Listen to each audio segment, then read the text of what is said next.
Alright, hello you nerds! What's going on? Today we're going to be getting the STI pretty much done with, so that way the only thing that we have left to do is make the downpipe for the car. I went ahead this morning, I ordered everything for the downpipe and the charge pipe that we need to weld up. I made my life a lot easier this time around for welding and fabricating.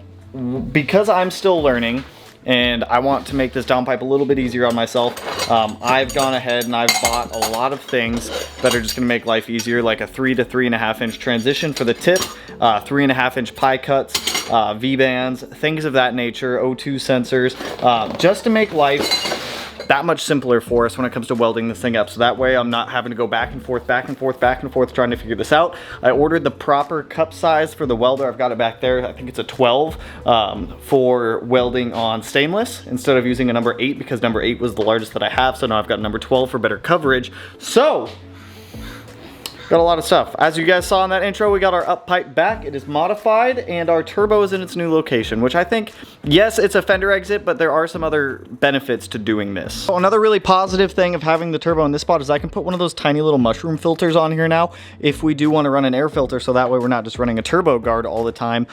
Plus, with the other headlight in here, we can now have a coupler that goes from the turbo to the headlight to be able to just direct air right in there, which will be kind of cool. So one thing that we are going to have to do is relocate this power steering reservoir. That's easy. We'll just put it like right up there on the firewall. But today is going to consist of getting a lot of things reassembled and done with. So that way, like I said, when all the raw material comes in, which should come in early next week, we can make this downpipe to go out that fender exit. I need to finish forming the fender exit. After it's formed, I'm going to drill out all those rivets. We're going to powder coat that thing a nice black color, just so we don't have a raw stainless or a raw aluminum piece on the car. It'll look a little bit better. All the wires up in here, we're going to have to tuck all of these up and out of the way to make room for the fender exit. So before we get started on any of that stuff, let's jump on reassembling the rest of this engine bay. It should be pretty easy. The radiator is going to go in, the intercooler is going to go on, intake manifold to get bolted down, everything will get plugged in. It'll be hunky-dory, super easy, so let's do it.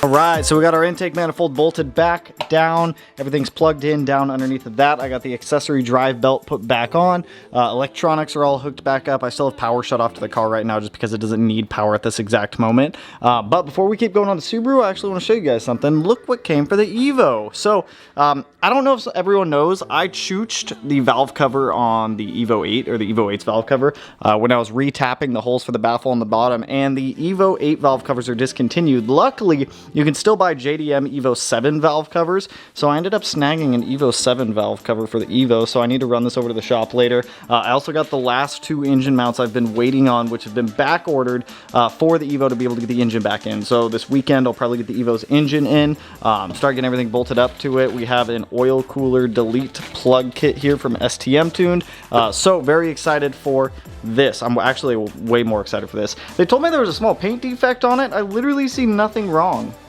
with this valve cover at all, so hey, kudos, I'll take it. So next, let's start getting the whole front end of the car put back on here. That's going to be radiator, intercooler, charge pipe, things of that nature. So start getting all that put back on here, so that way we're just pretty much almost done, so that way we can just get this thing started once our downpipe's made.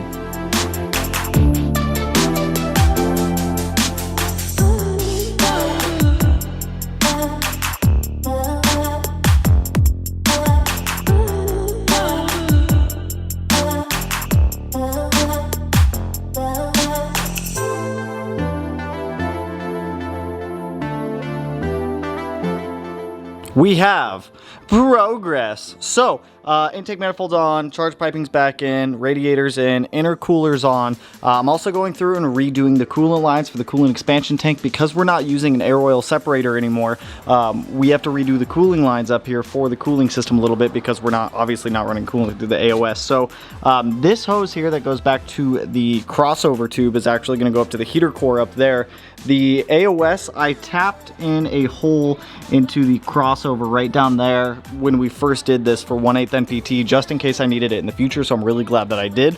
So we've got coolant coming up into the expansion tank. It'll return back into the coolant crossover after it's gone through the expansion tank. The last line is going to tee off of this water pipe here and then go to the fitting that is on the bottom of the coolant expansion tank. Also, I'm just going to have to order some fittings to be able to do that. That's just the highest point to bleed from the cooling system, which is going to be a little bit easier. Or I could probably tee in, if I could find a 5/8 to 5/8 to 3/8 T, I might be able to tee it into that, which actually would be a bad idea, because that's going to pull all the air from the heater core into the overflow into the coolant expansion tank. Now, some of you guys may remember this, and I think I'm going to try to fit this back in the car. So I found the tube that's supposed to go in here. My dumbass capped this thing off before, so it wasn't letting vacuum into this. So running both this Chase Bays one and that Cobb overflow, what I'm thinking is the Cobb overflow will vent all the air that's needed, so that way I can push and pull air in and out.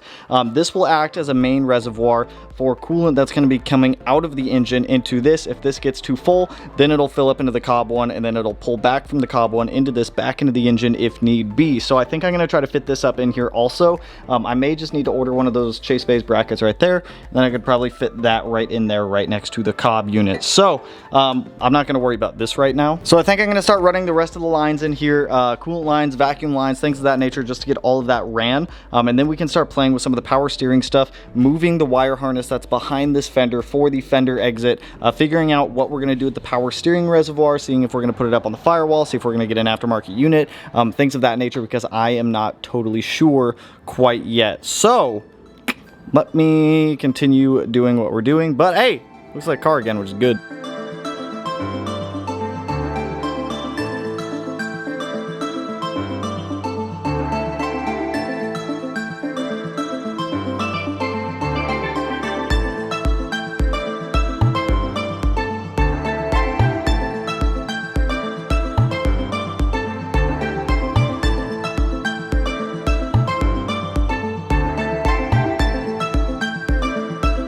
More stuff cleaned up, map sensors hooked up, rest of the coolant lines over there hooked up. The power steering line, I'm actually going to run outside from under the manifold. I got a 90 female to male for the power steering line right there. I think it'll just be a little bit cleaner, work a little bit better. That reservoir, we're still going to figure that out. Before I do anything else, I'm going to get this thing back up in the air, so that way we can start tucking this wire harness just straight up out of the way of everything. So that way we can just get our downpipe like fabricated, made once all the raw material is here next week. So let's get this pig jacked up, and let me kind of figure out what I'm going to do here, because I'm not entirely sure yet.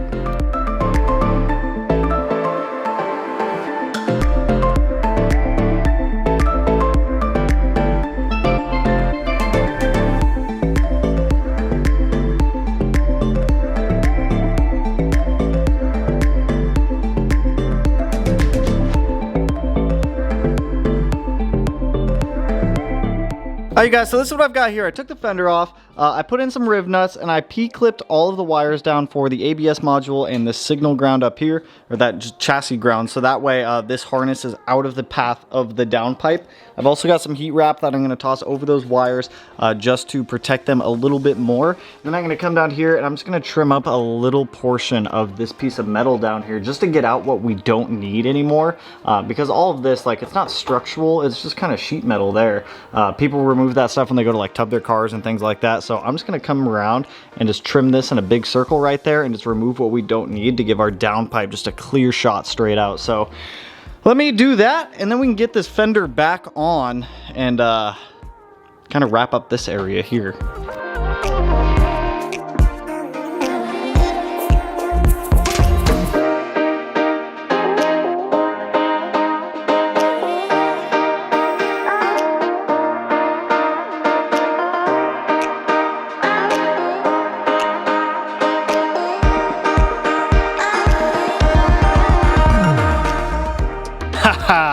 We are so golden on space now. So power steering reservoir has been removed. We're gonna move that. I think I'm gonna try to use that stock unit, but put it somewhere back there on the firewall. Getting everything away from this hotspot that we can is what's golden. Now instead of having like all of this be the hotspot, it's just gonna be right here, which will be nice. And that's a very short run for the downpipe. I was playing with some of the scrap piping that I had laying around. Up here in the fender well, all of the harnesses have been rerouted and moved, so that way they will not get too hot and melt. This looks a little bit stupid right now because there's obviously a harness tucked up under it, but it relocates it, it gets it out of the way. It's not meant to look pretty. It's literally like a felt fender shroud, I guess. It's like felt-ish. So I'm gonna get that wheel thrown back on, then swing over to the shop real quick. I wanna go drop off this Evo's valve cover because I know myself and I'm gonna trip over that thing or something. Something's gonna happen where I damage that, and I really don't wanna have to go through this whole valve cover situation again. So let me get the wheel toss back on here. Let's get this thing set back on the ground. And then at that point, we're almost done, you guys. It's just a couple of small things to hook up here and there, fill it up with fluids, build a downpipe, modify a charge pipe. We should be golden.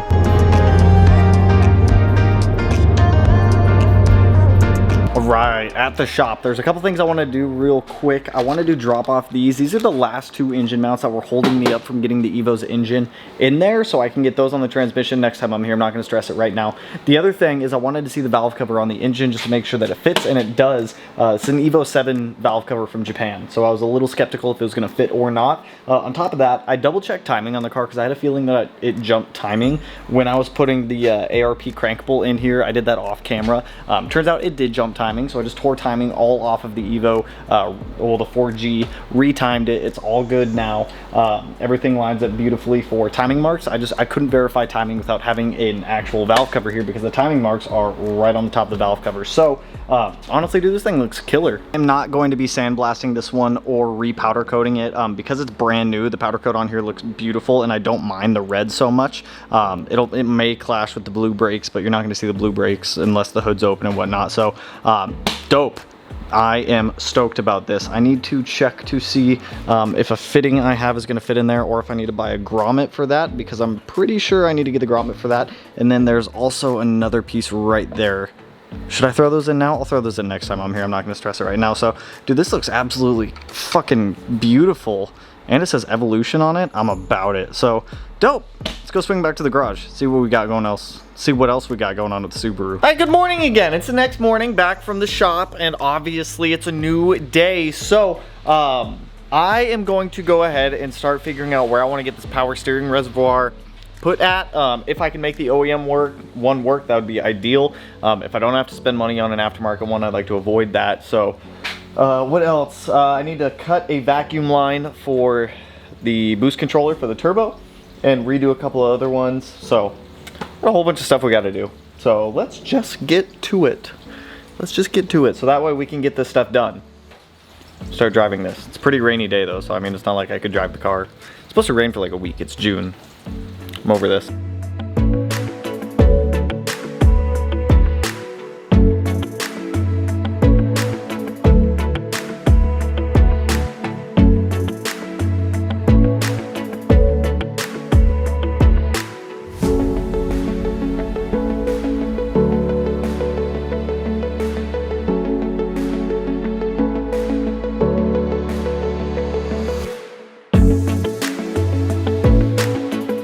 Exceptionally happy with the way this is coming out. So we've moved our power steering reservoir from here to back here. I utilized all the stock mounts for it. I just trimmed some of them up. So the power steering reservoir mounts up right there. It shares a line with that brake bias dealio. And then it also mounts up to the firewall up there. I did have to put a riv nut in there, but that was super easy. So now we can just run this power steering line down along the frame rail, up into there, and then that back one, I think I'll try to bend this so that way it points backwards, and then that line will just go to the back of the reservoir right back down there. And we get to keep the cool caps, and it saves me money because I don't have to buy another reservoir. This is like 200 bucks I don't got to spend, which I'm about. So I also have the boost controller line hooked up for the turbo to the solenoid. I did have to bump the solenoid down a little bit farther. As you guys can see, it's right there underneath of the power steering reservoir, but that's totally fine because that means I don't have to adjust the wiring or anything like that. So that is dope. Now our catch can, I ordered the new IAG comp catch can as they call it, and we'll have to fabricate up a mount, but I'm thinking it'll go somewhere back here, which shouldn't be too bad to be able to build off of. So I'm very excited to see how that looks in the car too. It'll also hide like this giant negative space back behind there, because we got a lot going on over there, not much going on back here right now. So at this point we don't have much left else to do. All we have to do is get the catch can brackets made, get it bolted in, run the lines for that, build the downpipe, and then attach a couple lines, and then we're good to start driving this thing. So maybe probably 2 more videos before the first drive, one of which will be like finishing up the last of the small stuff, getting the catch can put in. The last one will probably be fabricating, building that downpipe. I'll kind of show you guys the process of how I go through it, especially as a beginner, because like I'm learning all of this fabrication stuff as I go, and it's really cool to be able to like learn how to do this stuff. I'm gonna have to go pick up some more argon tomorrow. That fabrication stuff isn't gonna come in until next week. Oh, and we have to build that other charge pipe that goes from the turbo to the intercooler right there, but that's gonna be an easy one. That's small, so dope. That's all I got for you guys on this one. Good progress on the STI, good stuff on the Evo. The Evo's engine is ready to go in now. I just need to find time to do it. I'll probably be busy the next couple of days. My birthday's on Monday, so there's a whole bunch of like stuff going on, and everyone wants to do the whole party. I'm not a big birthday dude, so I could really care less about parties and whatnot. So that's all I got for you guys on this one. If you liked the video, you know what to do. Go ahead and hit that like button, turn it black, blue, green, yellow, purple, silver, cyan, whatever color it turns for you. And if you're not already subscribed to the channel and you want to be one of these corners, no idea which one I'll put it in quite yet, but with that, I will catch you guys in the next one. So peace out, homies.